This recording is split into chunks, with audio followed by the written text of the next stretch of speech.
Hello student, welcome to my channel all the best education.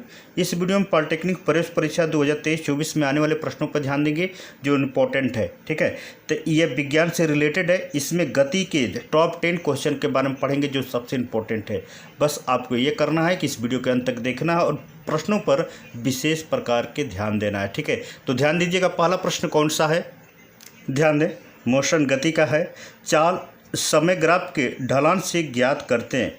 पिंड की चाल, पिंड द्वारा चली गई दूरी, पिंड का त्वरण, पिंड की गति की दिशा। तो हम त्वरण, पिंड का त्वरण ही ज्ञात करते हैं। ठीक ना, चाल समय ग्राफ के ढलान से हम ज्ञात करते हैं पिंड का त्वरण। ठीक है, अगले क्वेश्चन ध्यान देंगे हम। दूसरा क्वेश्चन है, जब वस्तु समान समांतरालों में समान दूरियां तय करती है तो उस गति को होती है, क्या गति होती है?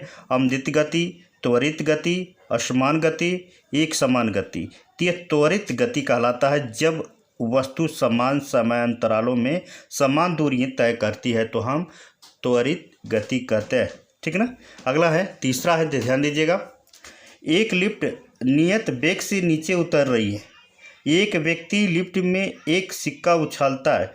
सिक्का किस त्वरण से लिफ्ट के फर्श पर गिरेगा? 0 + g - g g/2, यानी वह g/2 के त्वरण से वह नीचे सिक्का गिरेगा लिफ्ट में। ठीक है, अगला क्वेश्चन है, ध्यान दीजिएगा। नेक्स्ट, अब देखिए, एक वस्तु विरामावस्था से कुछ दूरी चलकर रुक जाती है।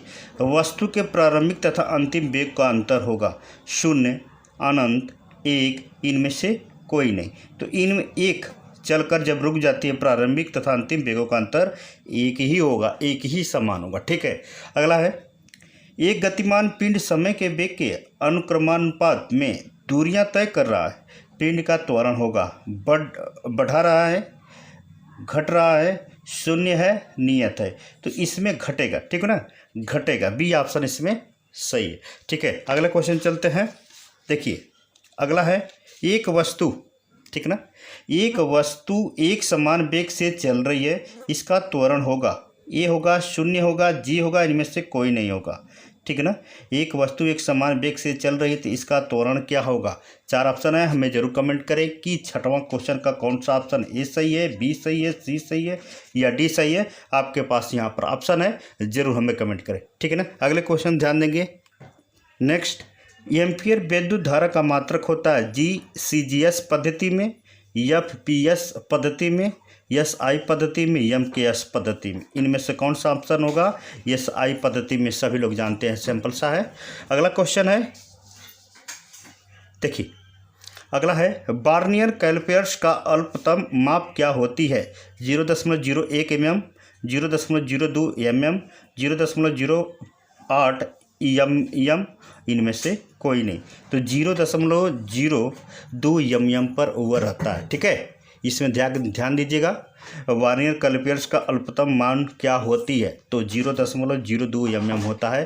इसको आपको याद कर लेना। अगला है, ध्यान दीजिएगा।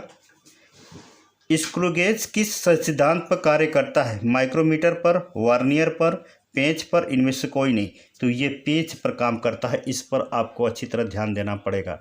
ठीक है, अगला क्वेश्चन है, देखिए, 0.06050 में सार्थक अंकों की संख्या होती है, गिन लीजिए, 1, 2, 3, 3, 3 और 1, 4। तो 4 पर आप टिक लगा लीजिएगा। सार्थक अंक एक अंक को छोड़कर गिना जाता है। ठीक है, अगले क्वेश्चन पर ध्यान देंगे हम। ध्यान दें, अगला क्वेश्चन, यूरेनियम के परमाणु का द्रव्यमान 3.7 × 10⁻25 kg है। तो यूरेनियम के परमाणु का द्रव्यमान कोटिमान में होगा। कोटिमान में ज्ञात करने के लिए देखिए, 10⁻25 घात, 10⁻24 घात, 10⁻22 घात, 10⁻23 घात। कोटिमान में यह होता है कि जो इस यहाँ पर रहता है इसका मान कोटिमान में लिखा जाता है। इस पर आपको ये घटा देंगे क्योंकि यहाँ दशमलव है ना, ये घटा देंगे, कोटिमान ये हो जाएगा 10⁻24 घात। एक कोटिमान में ऐड होता है। एक कागज को मोटाई 0.0542 सेंटीमीटर है तो मापन में सार्थक अंक होगा। सार्थक अंक कितना है?